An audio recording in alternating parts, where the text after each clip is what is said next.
Nigerian IS കേന്ദ്രങ്ങൾ ലക്ഷ്യമിട്ട് America ശക്തമായ ആക്രമണം നടത്തിയതായി ഡൊണാൾഡ് ട്രംപ് അറിയിച്ചു. നൈജീരിയയിലെ ക്രൈസ്തവരെ ആക്രമിക്കുന്ന സാഹചര്യത്തിലാണ് ISനെതിരായ നടപടി. ഇസ്ലാമികതയെ വളരാൻ തന്റെ ഭരണകാലത്ത് അനുവദിക്കില്ലെന്നും ട്രംപ് സമൂഹമാധ്യമ കുറിപ്പിൽ പറഞ്ഞു.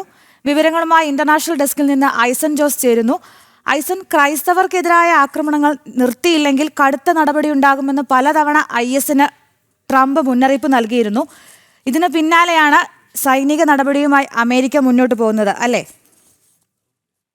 നിശ്ചയം അശ്വതി, ഇപ്പോൾ നമുക്ക് ലഭ്യമാകുന്ന വിവരങ്ങൾ അനുസരിച്ച് സമൂഹ മാധ്യമക്കുറിപ്പിൽ ട്രംപ് വ്യക്തമാക്കുന്നതും അതുതന്നെയാണ്. ക്രൈസ്തവർക്കെതിരായ അതിശക്തമായ ആക്രമണമാണ് ഈ നൈജീരിയയിൽ, പ്രത്യേകിച്ച് നൈജീരിയയിൽ ISന്റെ ഭാഗത്തു നിന്നുണ്ടാകുന്നത്. IS ആക്രമണങ്ങളിൽ ലോകത്ത് കൊല്ലപ്പെടുന്നവരിൽ ബഹുഭൂരിപക്ഷവും, അതായത് IS ആക്രമണങ്ങളിൽ ക്രൈസ്തവർ കൊല്ലപ്പെടുന്നതിൽ ലോകത്തെ കണക്കിൽ മഹാഭൂരിപക്ഷവും നടക്കുന്നത് നൈജീരിയയിലാണ്. 4000-ലേറെ കൊലപാതകങ്ങൾ ഇത്തരത്തിൽ നടന്നതിൽ, ക്രൈസ്തവർക്കെതിരായ കൂട്ടക്കൊലകൾ നടന്നതിൽ 4000-ലേറെ പേർ കൊല്ലപ്പെട്ടതിൽ 3000-ലേറെ പേർ കൊല്ലപ്പെട്ടിരിക്കുന്നത് നൈജീരിയയിലാണ് എന്ന കണക്കുകൾ നേരത്തെ തന്നെ ട്രംപ് പുറത്തുവിടുകയും ചെയ്തിരുന്നു. ഇതിന് പിന്നാലെയാണ് വടക്ക് പടിഞ്ഞാറൻ നൈജീരിയയിൽ ശക്തമായ ആക്രമണം നടത്തിയെന്ന് ഇപ്പോൾ അറിയിച്ചിരിക്കുന്നത്. നമുക്കറിയാവുന്നതാണ്, ഈ അടുത്ത ദിവസങ്ങളിലാണ് തട്ടിക്കൊണ്ടുപോയ കുട്ടികളെയെല്ലാം തന്നെ വിട്ടുകൊടുക്കുന്ന രീതികളെല്ലാം തന്നെ ഉണ്ടായത്. അത്തരത്തിൽ ഒരു ഇസ്ലാമിക ഭീകരത കർശനമായി പിടിമുറുക്കുന്ന ഒരു സാഹചര്യം നൈജീരിയയിലുണ്ട്. ഈ ഒരു പശ്ചാത്തലത്തിൽ നൈജീരിയയിൽ ഇസ്ലാമിക ഭീകരത പിടിമുറുക്കാൻ അനുവദിക്കില്ല. ഇത് നൈജീരിയയിൽ നിന്ന് മാത്രമല്ല, ലോകത്തെവിടെയും ഇസ്ലാമിക ഭീകരതയ്ക്ക് ഒരു സ്ഥാനമില്ല. അത് റാഡിക്കലൈസേഷൻ വർദ്ധിക്കുന്ന ഒരു സാഹചര്യം ഉണ്ടായാൽ അവിടെ കൃത്യമായ ഇടപെടൽ നടത്തുമെന്നൊരു സന്ദേശവും വളരെ കൃത്യമായി തന്നെ ട്രംപ് തന്റെ സമൂഹ മാധ്യമ കുറിപ്പിൽ, ഈ ആക്രമണം നടന്ന ഉത്തരവ് നൽകി എന്ന് പറഞ്ഞ് പുറപ്പെടുവിച്ച സമൂഹ മാധ്യമ കുറിപ്പിൽ അദ്ദേഹം പറയുന്നുണ്ട്.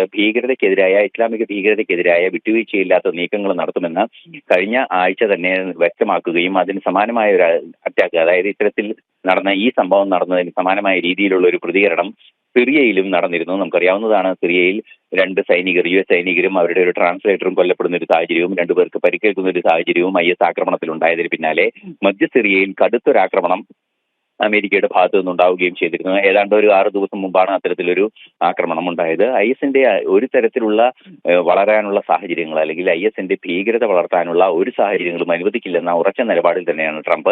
ക്രിസ്മസ് ദിനത്തിലും അല്ലെങ്കിൽ അതിനടുത്ത ദിവസങ്ങളിലുമെല്ലാം തന്നെ ട്രംപ് മുന്നോട്ട് വയ്ക്കുന്ന ആശയവും അത് തന്നെയാണ്. നിലവിൽ സാഹചര്യത്തിൽ നൈജീരിയയിൽ ആക്രമണം നടന്നത് എവിടെയാണെന്നോ, അത് ബൊക്കോ ഹറാമിന്റെ കൂടി കേന്ദ്രങ്ങളിൽ ആക്രമണം നടന്നിട്ടുണ്ടോ എന്ന സംബന്ധിച്ച വിശദീകരണങ്ങളെല്ലാം തന്നെ ഇനിയും വരാനിരിക്കുന്നതേ ഉള്ളൂ. അല്പസമയം മുമ്പാണ് ട്രംപ് ഇത് സംബന്ധിച്ച ട്വീറ്റ് പുറത്തുവിട്ടതും ആ ട്വീറ്റുമായി ബന്ധപ്പെട്ട വാർത്തകളും അതുപോലെ തന്നെ മറ്റു റിപ്പോർട്ടുകളും പുറത്തു വരികയും ചെയ്തത്. നിലവിലെ സാഹചര്യത്തിൽ നൈജീരിയയിൽ ശക്തമായ ഒരു സൈനിക നടപടി ഉണ്ടായി. അത് IS കേന്ദ്രങ്ങൾക്ക് നേരെയായിരുന്നു, അല്ലെങ്കിൽ ISന്റെ അധികാര കേന്ദ്രങ്ങൾക്ക് നേരെയായിരുന്നു എന്ന് ഔദ്യോഗികമായി ട്രംപ് തന്റെ സമൂഹ മാധ്യമ കുറിപ്പിൽ സ്ഥിരീകരിക്കുകയും ചെയ്യുന്നുണ്ട്. അശ്വതി. ശരി ഐസൻ, ഇന്റർനാഷണൽ ഡെസ്കിൽ നിന്ന് വിവരങ്ങൾ നൽകുകയായിരുന്നു ഐസൻ ജോസ്.